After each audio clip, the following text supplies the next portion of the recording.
To what lengths would you be willing to go to provide for your family?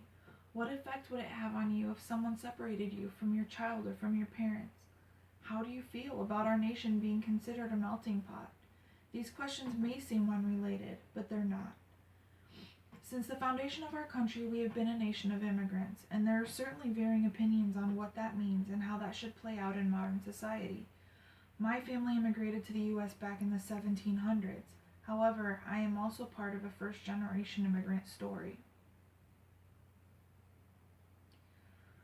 My husband first came to the United States when he was 18 years old. 9 years later, we met, got married, and started to build a family. In 2007, we went to an appointment as part of the process to legalize my husband. At the time, I was 7.5 months pregnant with our third child. We had just bought our first home, and we were so excited about what the future held. However, that day at our appointment, they deported my husband. There was no hearing, no lawyer, and no courtroom. They simply called us back to their office and took my husband away in handcuffs. My husband has no criminal history, either here or in Mexico. His crime was making a simple mistake on a paper almost 20 years ago when he didn't even speak English. They took him away with no warning, no due process, no judge. Now, 8 years later, my husband still hasn't been able to come home. We lost our car, our home, and multiple years that we can never get back. My children have had to switch schools multiple times as we shuffle back and forth trying to find a balance between being together with my husband and getting the good health care, education, and safety my children need. We have spent countless thousands of dollars trying to reunite our family, to no avail. Our only hope is to wait 2 more years and then start over from the beginning and hope that they won't come up with yet another reason to keep my husband from coming home. This is the story of a broken immigration system. This is my story, and this is the story of America. By the end of my speech, I hope to show you the detrimental effect that deportation and the lack of comprehensive immigration reform has on families not just here in the U.S., but also across the border.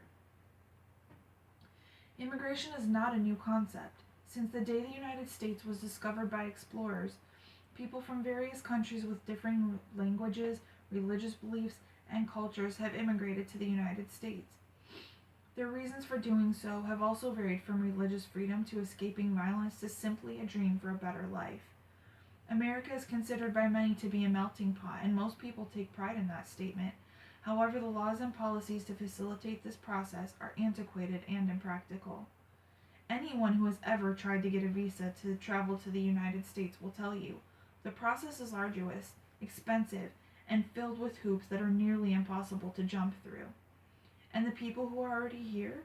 According to NBC News, there is an estimated 11.1 million undocumented immigrants in the U.S. at this time. The process of legalization is even more complicated. The process often involves deportation or returning home to their country for a period of time, usually years. The majority of the undocumented immigrants in the U.S. at this time have already been here for years. They have jobs, homes, and families. This is a recipe for disaster, and it is seen in every city of every state of the United States every single day. But what really is the problem? Deported parents leave their children behind. If their children are also being deported, and yes, this happens all the time, then they usually go through separate removal processes. In the meantime, they are left in the care of ICE. If the children are born in the U.S., then they will not be sent home with their parent. According to Elise Foley of the Washington Post, Immigration and Customs Enforcement last year carried out more than 72,000 deportations of parents who said they had U.S.-born children. This means thousands of children will be forced either to stay with the remaining parent or be placed in state custody. If there are no relatives available to take the child, they will likely remain in state custody until they turn 18 years old or until they can be adopted. The U.S. does not like to send U.S. citizen children out of the country and consequently will not usually send a child to be with their birth parents once deported. Even if a child has another parent or blood relative to stay with, they suffer the consequences emotionally, financially, and physically of being separated from a parent. The lack of options for undocumented immigrants leaves them stuck. According to U.S. News and World Report, 5,850,000 undocumented Mexicans are living in the U.S., but only 55% of those people are eligible for some type of relief under current immigration laws. If an undocumented person is caught for any reason, whether they're breaking the law or not, they are likely to go straight to jail.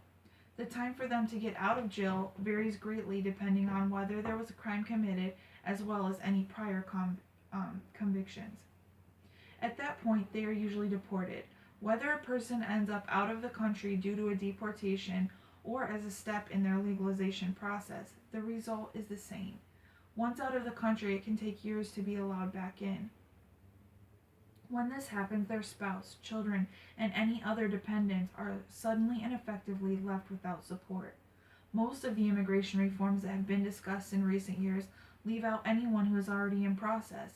According to the American Immigration Council, this process, applying for a waiver to re-enter the U.S., is uncertain and can take years, during which time the individual is separated for his or her family in the United States. These recent reforms only help those who already reside in the U.S., and this actually puts those who are already waiting in line in the back of it. Even if they did a major reform, the paperwork and process needed to finalize their legalization would still take years and leave out those who need the help the most, which is those who are already separated. Therefore, children stuck in the system would likely stay there. Imagine a world where everyone could walk down the street without fear of deportation. Imagine immigrant families sitting down to meals together with no one missing. Imagine a United States where all of us, regardless of religion, race, or birthright, can come together as a nation, where the best of all of these make us the greatest nation on earth. Imagine a world where anything is possible and families are the priority. Imagine tomorrow. I do every single day. There is certainly a need for people to enter the country legally. It is a matter of national security. However, it needs to be possible.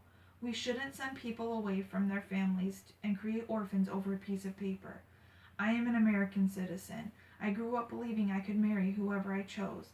I never dreamed that paperwork would interfere with that.